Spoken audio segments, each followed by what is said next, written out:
आप बताइए अपने बारे में, आप कहाँ से कहाँ ट्रैवल कर रहे थे और क्या हुआ था पूरा उस जहाज? हाँ, मैं काम के लिए दिल्ली गया था और दिल्ली से पुणे टर्मिनल 1 दिल्ली से पुणे ट्रैवल कर रहा था। तो 9:55 की फ्लाइट थी हमारी स्पाइस जेट की। वो डिले हो गई। 10:30 की बोर्डिंग शुरू हुई हमारी। 10:30 को हम फ्लाइट में बैठे। बाद में बीच में आधा घंटा गया। अंदर कुछ ऑक्सीजन नहीं था, कुछ एसी शुरू नहीं था। तो हमें लगा कि हम क्या रेगुलर फ्लाइट से ट्रैवल करने वाले लोग नहीं है, तो हमें लगा कि ये टेक्निकल इशू होगा कुछ। तो हम चुप बैठे। बाद में ऐसी सिचुएशन आई कि हमारे पूरे कपड़े गीले हो गए। सब पैसेंजर का ऐसा ही हुआ था, पूरा फ्लाइट भरा हुआ था। करीबन 150 से ज्यादा लोग होंगे। और बाद में छोटे बच्चे जो थे, बहुत छोटे छोटे थे, 1 साल के, 8 महीने के, 6 महीने के बच्चे थे, वो रोने लगे बहुत जोर से, क्योंकि उनको श्वास लेने में दिक्कत हो रही थी। और कुछ प्रेग्नेंट महिलाएं थी, उनकी भी वीडियो मैंने दिखाई, भेज दूंगा आपको।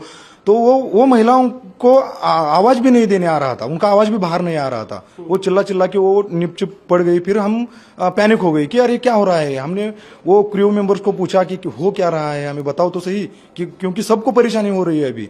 तो वो हमें ही चिल्लाने लगे कि चुप बैठो, आप ऐसा मिसबिहेव मत करो, ये हो गया कुछ। बहुत अग्रेसिवली हमें ही बात कर रहे थे वो। और फ्लाइट वैसे ही वो रनवे पे लेके गए।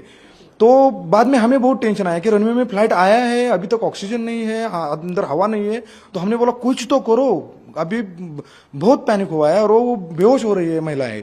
तो उन्होंने बोला कि 2 मिनट रुको, हम कुछ शुरू करते हैं। उन्होंने ब्लोअर्स शुरू किए, तो ब्लोअर्स में से गर्म हवा आने लगी।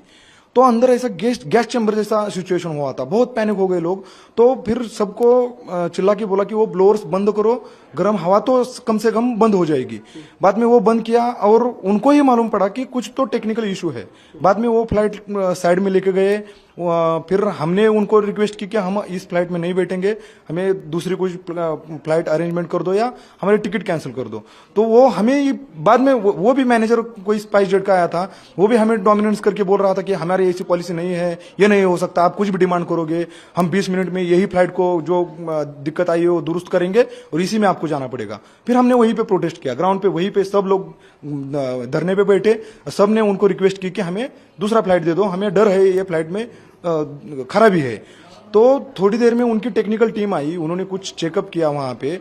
और उनके ही टीम ने उनको बोला कि इसमें इशू है, फ्लाइट नहीं फ्लाई हो सकती। तो इसका मतलब फ्लाइट में टेक्निकल इशू था, इसलिए वो फ्लाई नहीं कर पाए। और बाद में हमें अंदर लेके गए। ये 3-4 घंटे ड्रामा वहीं पे चल रहा था ग्राउंड पे, एयरपोर्ट पे। बाद में हमें अंदर लेके गए और सुबह 5 बजे हमें दूसरी फ्लाइट अरेंज करके दी और सुबह 5 बजे हम वहां से निकले। रनवे पे लेके गए थे और हम उनको रिक्वेस्ट कर रहे हैं कि कुछ तो करो, क्योंकि सबको परेशानी हो रही है, बेहोश होने जा रही है महिलाएं, बच्चे जोर जोर से रो रहे हैं सबके। मैं इसके आगे भी जाके बोलता हूं कि वहां पे जो एयर होस्टेजेस थी वो भी पूरी गीली हो गई थी। परेशानी हमें नहीं, उनको भी हो रही थी। बाद में उनको मालूम पड़ा कि कुछ तो दिक्कत है, इसलिए वो फ्लाइट साइड में लेके गए और टेक्निकल टीम आई उनकी, उन्होंने चेकअप किया तो खराबी ही थी उसमें। आपने बताया कि एक गर्भवती महिला भी थी और भी बच्चे काफी थे और हाँ, भी थे, उनको सांस लेने में तकलीफ बहुत वो पहले उन्होंने ही आर्गुमेंट शुरू किया कि हमें दिक्कत हो रही है, कुछ तो करो। बाद में उनकी आवाज ही आने बंद हो गई, मीन्स वो बेहोश होने में जा रही थी अभी।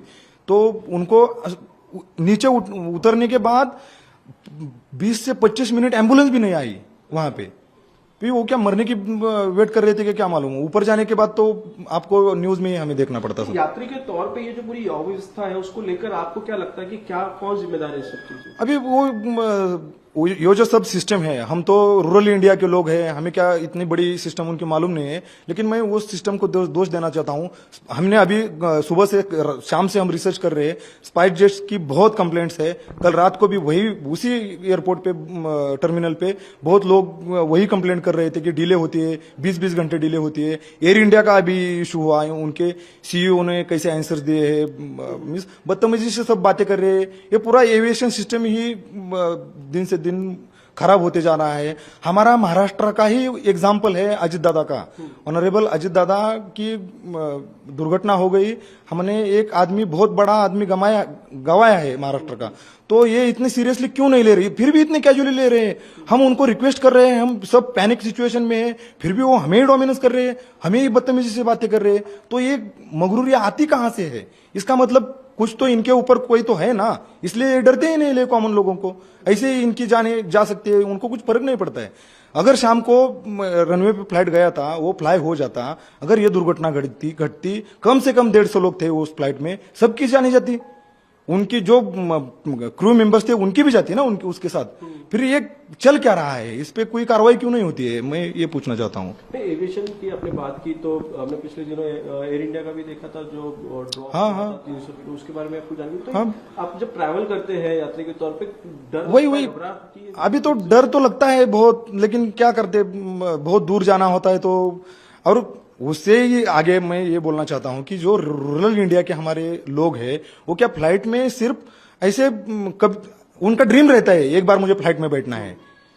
किसी किसी के जिंदगी में कभी वो फ्लाइट में बैठते भी नहीं, देखते भी नहीं है फ्लाइट, कभी आसमान भी देखते हैं। किसी की ड्रीम होती है कि हमें वो फ्लाइट में बैठना है जिंदगी में एक बार, तो वो बैठे तो उनके साथ अगर ऐसे हादसे हो गए तो ये चल क्या रहा है, फिर ये देश की भी बदनामी है ना हमारे।